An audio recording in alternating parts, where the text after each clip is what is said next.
Hello Pisces, Sun, Moon, Rising, and Venus signs. Kamusta kayo? Sana po nasa mabuti kayong kalagayan. Welcome back po sa Star Tarot. At kung bago kayo rito, welcome din po kayo. Please subscribe, like, share my videos, and leave me a comment kung naka-resonate kayo. Thank you. So Pisces, first card, we have hobbies. Ayan, so maaari na ang iba sa inyo ngayon, you're going to engage in new hobbies or baka meron kayong bagong or baka meron kayong time, mas maraming time ngayon para na ma-experience ninyo, magawa ninyong muli na kung ano man yung mga hobbies ninyo. So what else? We have new career. Congrats kasi meron kayong bagong career na papasukin sa ngayon. Possible na yung hobbies ninyo, baka ito na yung ma-express na ninyo yan sa ngayon, magagawa nyo na yan ngayon at mapagkakakitaan. Kaya baka ito yung kunyari, magiging kapital ninyo dito sa bagong karera ninyo, kung ano man yung mga ginagawa ninyo bilang hobby ninyo, baka yun ay yung gagamitin ninyo sa ngayon para pagkakitaan ito. So, what else? We have emotions and siguro, yun, you're going to be very emotional about this. O pwedeng tuwang-tuwa ka, o pwedeng to the roof, 'di ba? Yung saya na mararamdaman mo dito sa pagsisimula mo ng bagong karera kasi kung dati, 'di ba, mga hobby mo lang 'yun, pastime mo lang.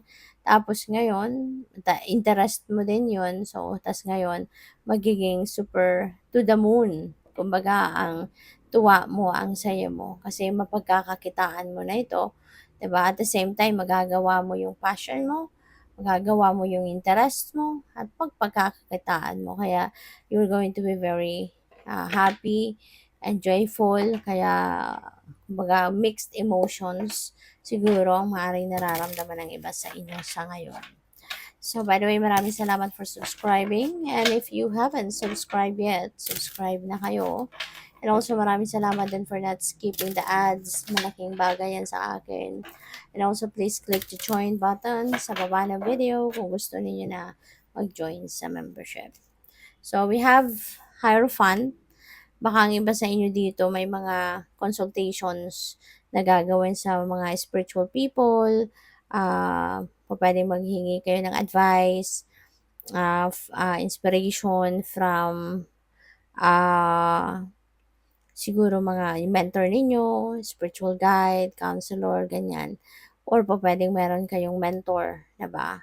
So, maaring siya din yung constantly uh, uh, kinakausap ninyo para na, yun, mag-advise sa inyo or mahingahan mo ng mga concerns mo, mga ganon. So, what else? We have Six of Pentacles. Ayan. So, generosity energy ito, Pisces. Kaya po pwedeng, again, you're going to be doing good deeds, no? Kind deeds to other people. Kasi, mapagbigay, compassionate ka, matulungin, supportive, ganyan. So, siguro, at some point, meron ka ding mga pangangailangan, no? Maaaring meron ka ding mga bagay na kailangan sa ngayon and you will be siguro asking help from other people or merong mga tao na kusang tutulong sa'yo, kusang mag-volunteer na magbibigay sa'yo ng kung ano man. And, since you are also a very generous person, kaya po pwedeng mag-share ka din, no? Kung ano ang meron ka, ay share mo din yan sa ibang tao. Kung anong meron ka, you are going to share that as well with, kung sino man na kakatok sa'yo at hihingi ng tulong. No? So, this is also a time for prosperity and abundance. Merong mga pera na pwedeng dumating. Merong pwedeng bonus sa trabaho, pwedeng ROI ninyo yan, return of investment, o pwedeng karagdagang sweldo ninyo yan, dahil siguro sa promotion. Pwedeng retroactive, no, yung payment, parang ganun. Kaya ngayon siguro ninyo matatanggap yung a big chunk of money, pwedeng gano'n. Or it could be windfall of money, 'di ba? So, good luck. So, we have Four of Swords.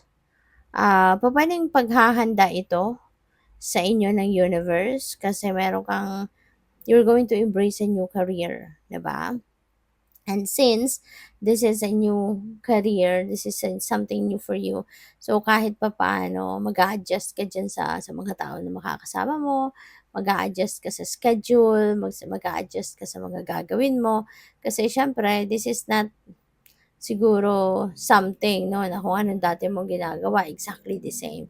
Siyempre iba-ibang klaseng kumpanya, may mga iba't ibang klaseng rules, may mga iba-ibang sinusunod na proseso. Kaya siyempre, sa una mangangapa ka, kaya parang pinaghahanda ka ng universe para diyan sa adjustment period 'no, na you're going to experience. Kaya kumbaga pinaghahanda ka, pinagpapahinga ka, ah kailangan mo na mag-rest, mag-rejuvenate, so that you will be on top of your health, when you start that new career, you will be on top of the game. Kaya, ayun, pahinga ka, give yourself time to breathe, give yourself time to replenish. So, what else? We have Page of Pentacles. This is good luck, energy. So, merong swerteng dadating talaga sa'yo. Pupuwede 'no, na isa diyan sa swerteng 'yan ay yung windfall of money na dadating, yung prosperity and abundance, tsaka yung new career, 'di ba? So, pupuwedeng gano'n. And, may mga opportunities dito na papasok 'no, ang mga opportunities na 'yan is related to money, career, and finances since this is a pentacle energy. So, baka meron ditong dadating na mga oportunidad para sa bagong trabaho para sa iba sa inyo, yun nga, bagong career path, pupuwedeng meron ditong pera, 'di ba? As in cold cash na dadating. Maaaring may mga sale of property dito na mangyayari, baka ikaw yung nagbebenta or ikaw yung bumibili. So, regardless 'no, kung alin ka diyan, merong money involved, 'di ba?